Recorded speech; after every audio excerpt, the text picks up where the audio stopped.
Hora da entrevista do dia com Denise Campos de Toledo. E vamos falar agora da pecuária, das liberações das exportações de carne, alta dos preços do mercado doméstico e o compromisso com a redução da emissão do metano. Eu converso com o Luciano Vaccari, que é diretor da Neo Agro Consultoria. Luciano, boa noite. Boa noite, Denise. Bem, Luciano, vamos começar falando da última novidade aí desta semana, que foi a liberação parcial das exportações para a China. Houve embargo com 2 casos da vaca louca. Foram casos eventuais, atípicos, mas de qualquer modo levaram essa reação da China e reação que provocou uma queda forte das exportações, fez também com que houvesse o menor índice de abate em 18 anos, eu quero até confirmar esses dados com você. Então a gente vê que tem uma dependência importante da China, mas na prática o que representa essa liberação parcial? Na prática, o anúncio da liberação é muito positivo, já que em 2021...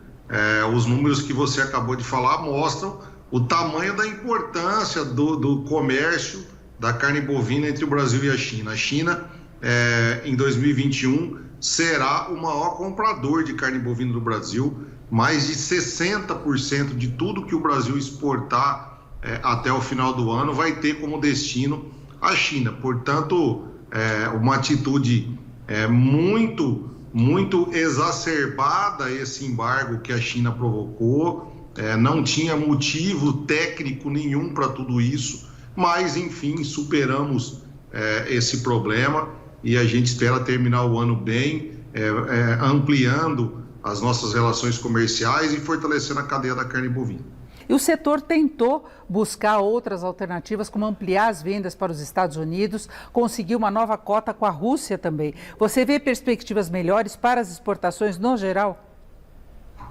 Eu acho que essa é a grande lição que a gente precisa tirar dessa crise, de procurar novos mercados, de não ser tão dependentes assim de um único grande comprador. O fato de nós termos conseguido uma nova cota para a Rússia foi extremamente positivo. O fato da gente conseguir colocar mais volume de carne bovina brasileira nos Estados Unidos é extremamente positivo, assim como é positivo a gente colocar o nosso produto em quantos mais países forem possíveis. Assim a gente não fica sujeito a toda essa pressão comercial quando a gente é tão dependente assim de um país.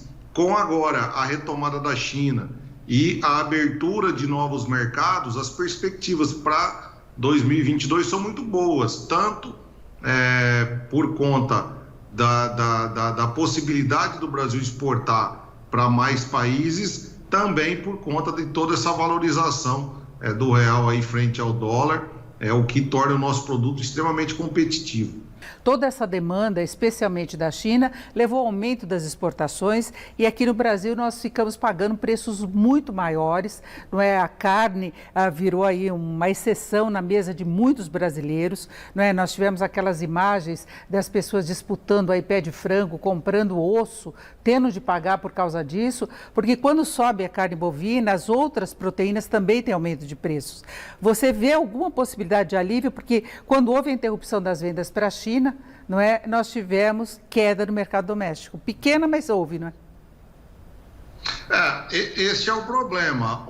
Nós diminuímos em quase 45% a exportação de carne bovina e, infelizmente, esse aumento de oferta do mercado interno não se traduziu em melhoria de preço para o consumidor final. A dona Maria, que nos assiste agora na sua casa, não percebeu isso no dia a dia, quando ela foi no seu açougue de preferência ou no seu supermercado.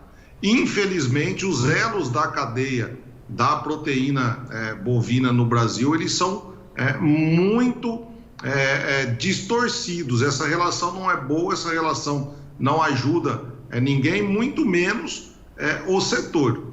Infelizmente, o brasileiro poderia estar consumindo uma carne de extrema qualidade por um preço muito menor, não fosse essa política sem explicação dos grandes varejistas de não repassar quando eles conseguem comprar do atacado por preços mais competitivos, como aconteceu nesse episódio da China. Nós ficamos 2 meses sem exportar e o preço para o brasileiro não ficou mais barato. O problema não é o que se exporta, o problema é a falta de transparência na formação de preço aqui no Brasil.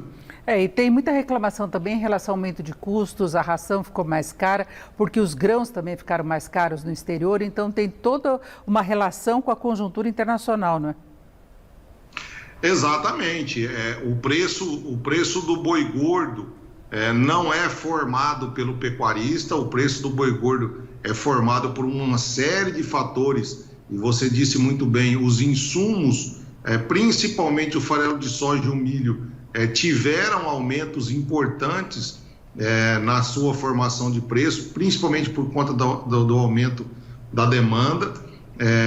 A gente viu a rentabilidade do setor ser muito prejudicada, a gente viu a indústria frigorífica passando por um momento muito complicado por conta desse período sem exportar para a China, e por outro lado a gente viu o brasileiro pagando o mesmo preço que pagava antes da crise no setor. Isso não é justo, porque deveria ter sido transferido para o consumidor todo esse benefício que se teve indireto por conta desse desastre que se abateu sobre a pecuária de corte brasileira. A arroba do boi, para você ter uma ideia, em setembro valia R$320 aí em São Paulo e chegou a R$260. Uma queda de mais de 20% que não se traduziu em benefício para o consumidor. Agora, Luciano, vamos falar da questão ambiental, né? Nós tivemos o Brasil assumindo o compromisso de redução do gás metano, que ele é muito nocivo quando se pensa na questão ambiental.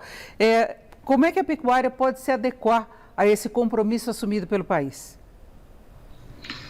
Eu acho que a pecuária já vem fazendo muito nesse sentido nos últimos anos, graças ao uso da tecnologia.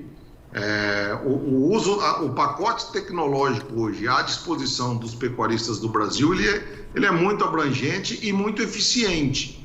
Você fazer uso de técnicas que faz com que o animal ganhe mais peso e menos tempo, que faz com que o animal transforme melhor aquela proteína vegetal em proteína animal, tudo isso, o resultado é uma maior eficiência metabólica e uma diminuição na emissão, sobretudo, dos gases do efeito estufa.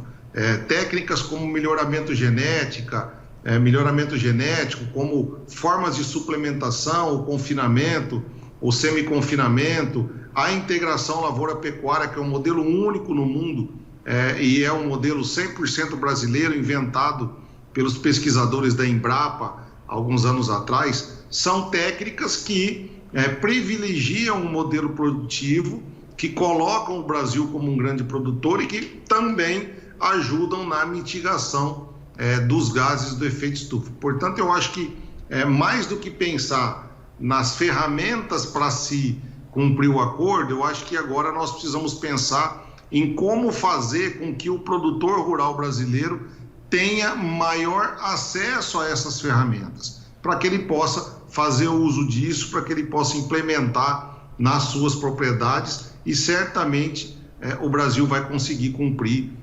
a esses acordos que foram firmados agora na COP26. Acesso à tecnologia e responsabilidade também do produtor, né, Luciano?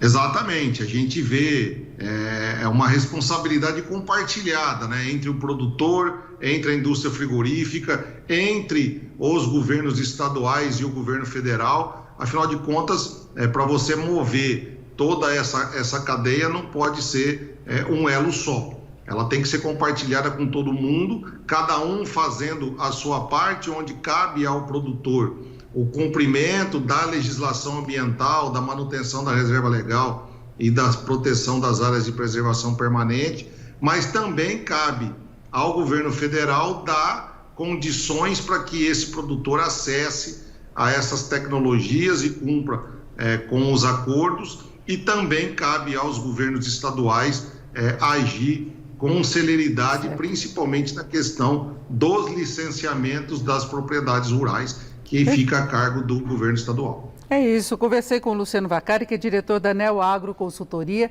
Luciano, muito obrigado, uma boa noite. Boa noite. Com vocês.